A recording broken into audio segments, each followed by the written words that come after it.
Bilirik ki, Amerikanın bütün coğrafiyai məntəqələrdə bir möhrəsi vardır, bir ölkələr var ki, onlardan himayət eləyir. Örneğin İsrail, Güney Kore, Japon və elə axır. Bunlardan himayət eləyir və bu Amerikanın möhrələridirlər.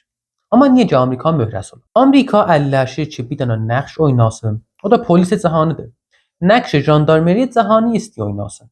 Və bilirik, bir dənə polis, bir dənə şəhri öz yerində saxlamağa görə müxtəlif nahiyələrdə və məntəqələrdə kələntəri vurur. Ta bir sistemi qoşa irtibat o kələntərlərin aralarında yeyin ola, səri ola, bir-birlərinin əhdafları müştərək ola və ba həm əlləşələr ki, kolli o şəhri öz istədikləri nəzmdə kontrol eləyərlər. Dəqiqən Amerikada istəyir bu işi. Buna görə müxtəlif məntəqələrdə Amerikanın möhrələri vardır. Ki, Rusiyada əlləşir bu cür ola, Çində ki, Rusiya Şurav zamanı bizə muvaffəq olmuşdu. İndi nisbi halda muvaffəqiyyəti var.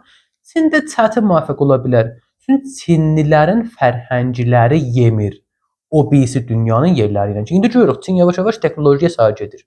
Ki, bəyə eləyə bilər texnoloji tərqi ilə nüfuzu ola və möhrəsi ola ayrı yerlərdə.